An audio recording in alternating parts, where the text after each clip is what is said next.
दोस्तों नमस्कार।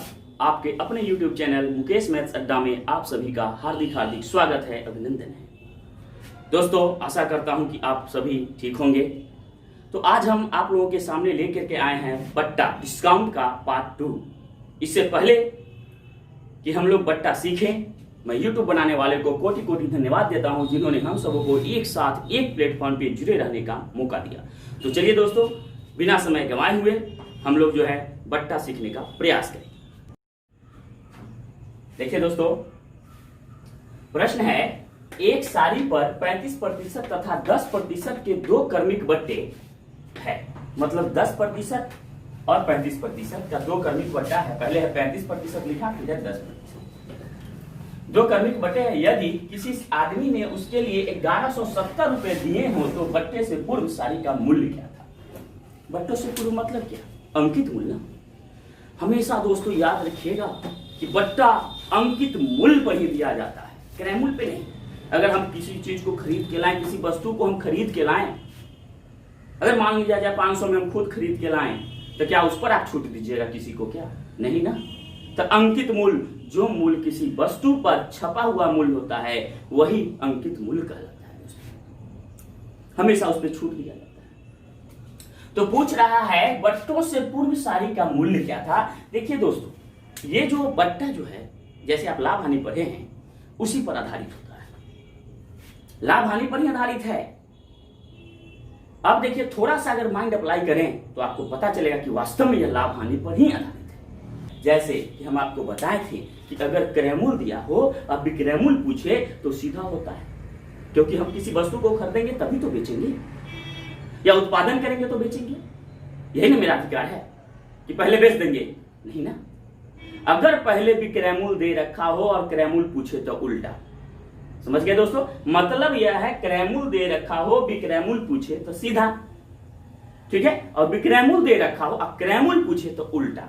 अब देखिए, यहां एक तरह से विक्रय मूल्य 1170 रुपया में खरीद लिया, इसका मतलब है कि कोई आदमी खरीद रहा है 1170 में, तो कोई ना कोई तो बेचा होगा, खरीद है। और अंकित मूल्य मतलब पहले का पूछ रहा है तो उल्टा पूछता है दोस्तों। तो यहां देखिए दोस्तों, ट्रिक कुछ नहीं करना है दोस्तों, सिर्फ आपको कॉन्सेप्ट समझने में समय लगेगा। किसी चीज को समझने के लिए आपको डीपली जानना होगा दोस्तों, कॉन्सेप्ट डीपली करना होगा, तब आप समझेंगे। जैसे ट्रिक कहता है 1170 में था, खरीद लिया सारी, लेकिन अंकित मूल्य पहले का पूछ रहा है। डिस्काउंट देखिए दोस्तों, 35% डिस्काउंट है। ये क्या है? खरीद है ना, ये तो खरीद है। दुकानदार का विक्रय मूल्य, आदमी का क्रय मूल्य ना। तो ये जो है आदमी खरीदा है इतना में, कितना डिस्काउंट लेके? 35% छूट लेकर के। तो दिया कितना उसको? दुकानदार को 35% छूट। तो 100 में 35 छूट दोस्तों, 100 में 35 घटा दीजिए, कितना बचेगा? 65% ना। तो 65% का वैल्यू होना चाहिए 65/100। लेकिन हमको अंकित मूल्य उल्टा पूछ रहा है। जैसे आपको लाभ हानि में बताए थे कि अगर क्रय मूल्य पूछे, विक्रय मूल्य दे रखा होगा, क्रय मूल्य पूछे तो उल्टा चलेंगे। तो यहां भी दोस्तों उल्टा चलेंगे। 65/100 है तो हम लिखेंगे 100/65 गुना, फिर तो बार 10%, फिर 10% बट्टा दे रहा है। क्रमिक बट्टा मतलब एक के बाद एक बट्टा। पहला बट्टा दे करके जितना मूल्य होता है, जितना आता है, जितना मूल्य होता है, फिर उस पर भी बट्टा मिलता है। तो जितना आया फिर उस पर बट्टा मिला, तो बट्टा 10% फिर बट्टा मिला तो कितना होगा दोस्तों? 100 में 10 बट्टा मिल गया तो 90 न होगा। तो इसका मतलब 90% का मतलब वैल्यू क्या हो जाएगा दोस्तों? 90/100। तो उल्टा है तो उल्टा करेंगे हम 100/90। चलिए दोस्तों, अब इसको हल करते हैं। हल कीजिए इसको। चलिए, अगर हम इसको 5 से काटते हैं तो 5 से 13 × 65, 13 मतलब कर जाएगा। 5 से काटते हैं इसको 20, मतलब 5 से इसको काट दिए, 5 से इसको काट दिए, इसको 1 0 से 1 0 काट दिए दोस्तों। 13 नमा 117, 90 मतलब नहीं कर जाएगा दोस्तों। अब चलिए 9 दहाई 90। अभी कितना आया दोस्तों? 2 एकम 2 एकम 2, 2 पर कितने जीरो? 1 2 आए 3 0 बैठा दिए दोस्तों। 2000 रुपया इसका आंसर हो गया। समझ में तो आ गया होगा दोस्तों, बस कंसेप्ट समझने की जरूरत है। चलिए अगले प्रश्न देखते हैं दोस्तों। अगले प्रश्न, 12% तथा 5% के क्रमिक बट्टों के बाद एक वस्तु 209 रुपया में बेची गई, वस्तु का अंकित मूल्य क्या है? मतलब 12% और 5% का दो क्रमिक बट्टा दिया गया, मतलब क्रम से बट्टा, एक पर जितना बस अगर हम किसी वस्तु पर अगर बट्टा देते हैं और जितना मूल्य हुआ फिर उस पर दोबारा बट्टा मिला, वही क्रमिक बट्टा कहलाता है। तो देखिए दोस्तों, कह रहा है 209 रुपया में बेची गई, तो 209 रुपया में बेचने का मतलब क्या कि दुकानदार बेचा और कोई ना कोई तो खरीदा होगा। तो बट्टा में एक ही चीज होता है, विक्रय मूल्य भी होता है और क्रय मूल्य भी होता है। तो विक्रय मूल्य किसका? दुकानदार का विक्रय मूल्य, और जो ग्राहक खरीदा उसका क्रय मूल्य। तो अब है क्या, वस्तु का अंकित मूल्य क्या है? देखिए दोस्तों, पहले वाले प्रश्न है, फिर से अंकित मूल्य पूछ रहा है, मतलब पहले का मूल्य पूछ रहा है। तो ट्रिक आपको बताया है दोस्तों अभी कि 209 रुपया छूट देने के बाद ना आया। तो छूट देने के बाद कितना आया? 209 में मिला। इसका मतलब पहले बार पूछ रहा है, अंकित मूल्य पूछ रहा है, तो ये तो छूट देने के बाद है, तो इस पर भी छूट देने के बाद कितना लेगा? बट्टा में निकालिए, आपका अंकित मूल्य निकल जाएगा। तो 12% आपको बट्टा दे दिया, तो लिया कितना? 100 में 12 बट्टा दे दिया तो 88 लिया ना दोस्तों। तो 88 लिया, तो 88% लिया, तो इसका मतलब होना चाहिए कितना?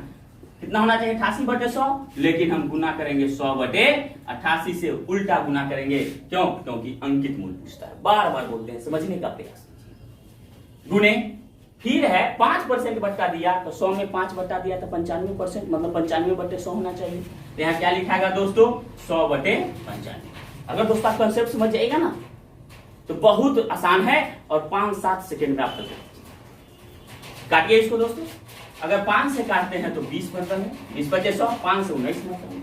इसको काटिए दोस्तों, 19 एकम 19, 20 में से 19 चला गया तो एक बचा, फिर एक पर 19 एकम 19, फिर 11 8 88।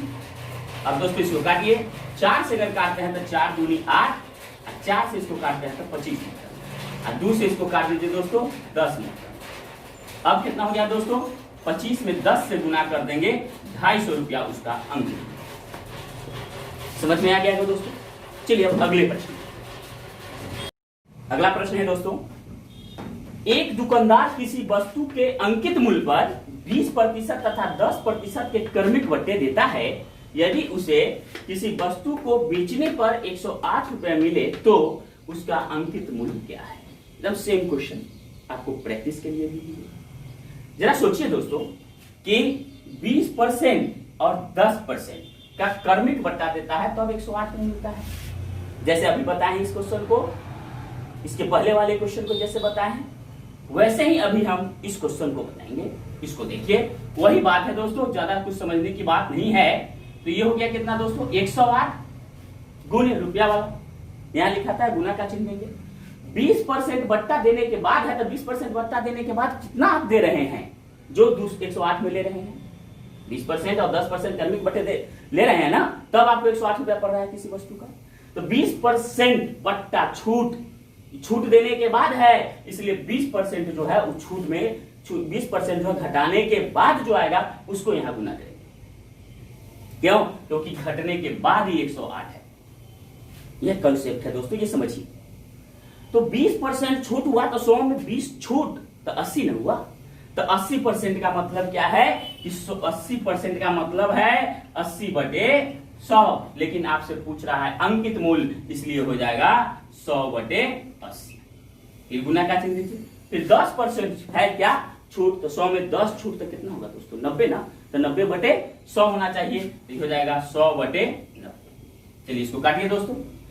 मान लिया जाए 1 0 से 1 0, 1 0 से 1 0, 9 से काटेंगे 12 नमा 108, 12 में कटेंगे दोस्तों। 4 से काटिए तो 4 दूनी 8, 4 दिया 12, 2 से काटेंगे 2 बचे 10। ये क्या आया दोस्तों? 5 दिया 15, 15 दहाई 150 रुपया। अब तो इस प्रकार का क्वेश्चन क्लियर हो गया होगा। फिर देखिए दोस्तों, इसी क्वेश्चन को हम कैसे बना सकते हैं। एक तरह से आओ हम इसको बना सकते हैं। देखिए सेकेंड मेथड है। देखिए इसको हम क्या काम कर सकते हैं कि 20% 10% के क्रमिक बट्टा न देता है, तो पहले समतुल्य बट्टा इसका हम निकाल लेंगे। सेकेंड मेथड, समतुल्य बट्टा कैसे निकालेंगे? तो आपको बताए थे एक और सूत्र, x + y - xy/100 समतुल्य बट्टा निकालने का है। तो ऐसा भी हम बना सकते हैं, x + y, x 20 को मानेंगे, y 10 को मानेंगे। तो हम लिख सकते हैं 20 + 10, फिर माइनस दे देंगे xy, तो 20 × 10, यानी x इसको मान रहे हैं, y इसको मान रहे हैं। अब बटे ये 100, 1 0 से 1 0, 1 0 से 1 0 बराबर हो गया दोस्तों 20 आ 10 30 माइनस 2 एकम 2 बराबर आ गया 28%। तो 28% छूट हो गया दोस्तों, ऐसे भी हम बना सकते हैं। 28% क्या आ गया, छूट हो गया। तो कितना लिया, आपसे ट्रिक समझिए दोस्तों।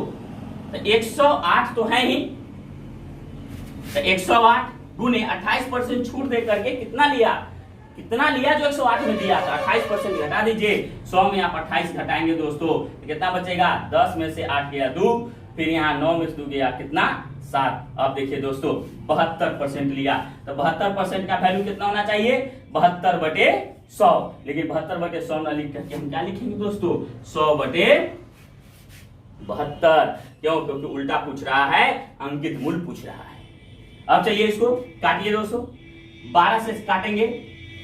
आइए इसको 12 नामा 108, 12 6 72, 2 से काटेंगे दोस्तों, या 3 से काट दीजिए, 3 तिहाई 9, 3 दूनी 6, और 2 से कट गया 50, मतलब बराबर हो गया 50 तिहाई कितना हो जाएगा दोस्तों, 150 रुपया। यही आपका आंसर हो गया। इस मेथड से भी हमको 150 आ जाएगा, और समतुल्य बट्टा निकालने के बाद भी हमको 150 रुपया। अब तो समझ गए दोस्तों। अगले प्रश्न पे चलते हैं। प्रश्न देखते हैं दोस्तों। राम ने एक वस्तु उसके अंकित मूल्य के 25% बट्टे पर खरीदी, उसे 660 रुपया में बेचने से उसे 10% का लाभ होता है। उस वस्तु का अंकित मूल्य क्या है, मतलब अंकित मूल्य पूछ रहा है दोस्तों। तो सबसे पहले समझिए दोस्तों कि 660 रुपया में बेचता है तो 10% का लाभ होता है। तो आखिर खरीदा कितना में, इसको निकाल लीजिए। तो सबसे पहले हम क्रय मूल्य निकालेंगे इसका। तो 660 गुने 10% लाभ, तो 110, 100 में 10 लाभ, तो कितना हो गया दोस्तों 110% ना। तो इसका मतलब 110 बटे 100। अब पूछ क्या रहा है आपसे, क्रय मूल्य। विक्रय मूल्य दे रखा है और क्रय मूल्य पूछ रहा है, तो उल्टा ना पूछ रहा है। तो पहले क्रय मूल्य निकालते हैं, तो उल्टा गुना कीजिए। तो 100 बटे 110, बस दोस्तों 1 0 से 1 0, 11 6 66, 60 बराबर हो गया 600। देखिए दोस्तों 600 रुपया तो आ गया क्रय मूल्य, हम इसका निकाल दिए, मतलब खरीदा 600 में। अब पूछता क्या है, अंकित मूल्य। पूछता क्या है, वास्तव में क्या पूछता है, अंकित मूल्य पूछ रहा है वास्तव में। तो 600 आपका खरीद मूल्य है, तो अंकित मूल्य पूछ रहा है। तो यहां पर आप आइए, राम ने एक वस्तु उसके अंकित मूल्य के 25% बट्टे पर खरीदता है। तो 25% बट्टा देने के बाद 600 में खरीदता है। तो 25% बट्टा पर खरीदता है, तो इसका मतलब क्या हुआ दोस्तों, 100 में 25 घटा देंगे तो कितना आएगा, 75 ना आएगा। तो 75% पर खरीदता है, इसका मतलब 75 बटे 100। 75% पर खरीदता है तो कितना मूल्य चुकाना पड़ता है उसको, 600। इसलिए अंकित मूल्य बराबर पहले का पूछ रहा है, किसका पूछ रहा है, पहले का। तो अंकित मूल्य बराबर शुरू का पूछ रहा है, इसलिए ये हो गया 600 गुने, उल्टा है तो उल्टा गुना 75 बटे 100 है, तो 100 बटे 75। काटिए इसको दोस्तों, 25 तिहाई 75, 25 चौका 100, 3 से काट देंगे, 3 दूनी 6, 200, 200 में 4 से गुना करेंगे दोस्तों, तो 200 चौका 800 रुपया। ये आपका आंसर हो गया। इसको दूसरा विधि से ही बना सकते हैं दोस्तों। जैसे देखिए दूसरा विधि से क्या बनेगा, ट्रिक। ये ट्रिक 660 है दोस्तों, लिख देंगे 660।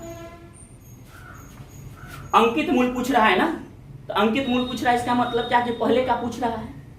तो पहले का पूछ रहा है मतलब उल्टा पूछ रहा है, तो उल्टा गुना।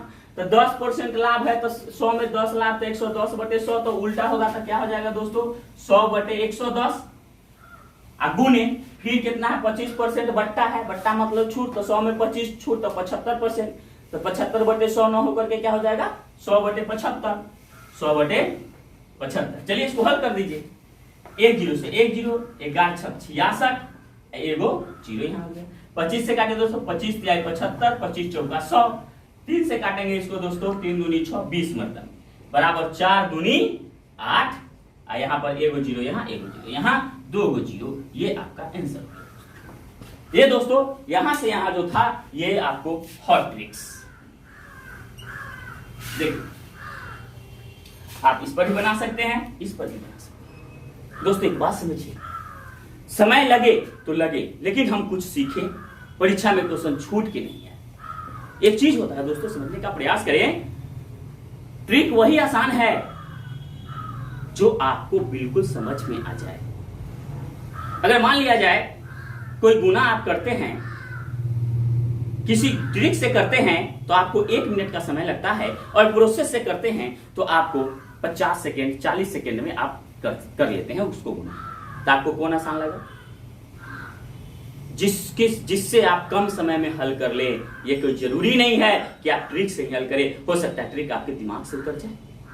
इसलिए प्रोसेस को भी सीखना जरूरी होता है दोस्तों, और प्रोसेस और ट्रिक दोनों सीख के रहिए ताकि आप किसी भी एग्जाम को क्रैक कर सके। चलिए तो अगले प्रश्न देखते हैं दोस्तों। अगले प्रश्न की तरफ चलते हैं। किसी वस्तु को उसके अंकित मूल्य पर 14% बट्टा देकर 387 रुपया में बेच दिया जाता है, वस्तु का अंकित मूल्य क्या है? बस दोस्तों वही बात है। इसके पहले 2 बट्टा था इसलिए क्रमिक लिखा, इसमें एक ही बट्टा है। तो अंकित मूल्य पर जो है 14% छूट देता है, तब 387 रुपया मिलता है। तो अंकित मूल्य क्या है? तो जहां भी अंकित मूल्य पूछेगा उल्टा गुना करेंगे ना। तो 387 में बेच दिया जाता है, मतलब क्या है कि 387 में हमको मिला, तो 14% छूट देने के बाद कितना आता है उतना में हम लेते हैं। वस्तु को समझने का प्रयास करो। देखिए ट्रिक है, 387 तो लिखेंगे ही, जो रुपया में रहेगा वो लिखेंगे। 14% छूट देने के बाद ना है, तो 14% छूट कर दीजिए आप, 100 में 14 घटा दीजिए। तो 100 में 14 घटा देंगे तो कितना आएगा दोस्तों? 100 में अगर हम 14 घटा देते हैं, देखिए 10 में से 4 गया 6, 9 में से 1 गया 8, 86%। कितना आया? 86। तो 86% का वैल्यू 86/100 होना चाहिए, लेकिन उल्टा पूछ रहा अंकित मूल्य, तो 100 हो गया 86। बस इसको हल कीजिए। अगर 2 से काटेंगे 50 मरतबे, 2 से काटेंगे 43 मरतबे, 2 चौका 2 तिया 6।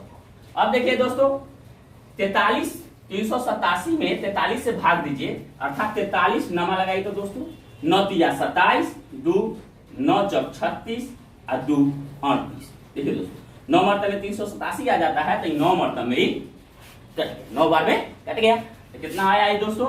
9 बचे 45 और 1 0, मतलब 450 रुपया इसका आंसर। समझ में आ गया दोस्तों? अब आगे का प्रश्न देखते हैं दोस्तों। अगला प्रश्न, एक निर्माता वस्तु के लागत मूल्य का 10% विज्ञापन में खर्च करता है।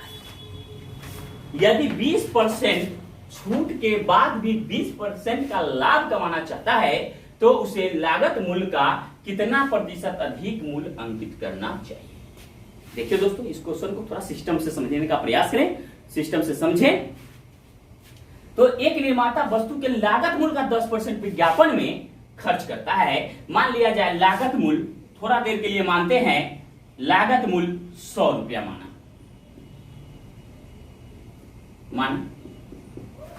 10% विज्ञापन में, तो विज्ञापन में खर्च हुआ 10 रुपया ना, सॉरी विज्ञापन में खर्च, तो 100 का 10% मतलब 10%, तो 10 रुपया, तो 10 रुपया या विज्ञापन में खर्च हुआ, तो कुल लागत कितना हो गया?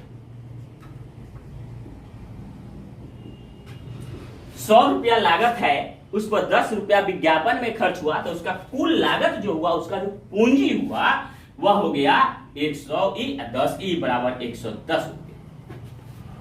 कहता है दोस्तों कि यदि 20% की छूट देने के बाद भी 20% का लाभ कमाना चाहता है, तो लाभ किस पर कमाएगा? अपना पूंजी पर न कमाएगा। तो ये आप इसका लागत हुआ 110, लाभ कह रहा है कितना दोस्तों?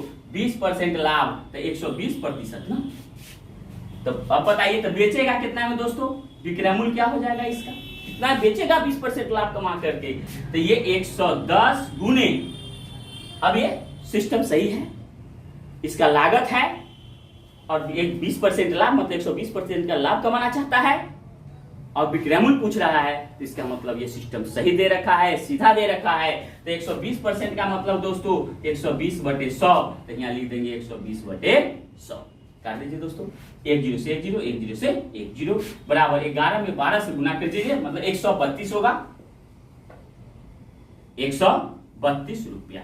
जैसे देखिए 11 में 12 से गुना, अब देखिए 2 एकम 2, 2 एकम 2, फिर 11 से 1, 11 एकम 11, 2 3 132 रुपया इसका क्या आया, विक्रय मूल्य आया। अब पूछता है दोस्तों कि उसे लागत मूल्य का कितना प्रतिशत अधिक मूल्य अंकित करना चाहिए।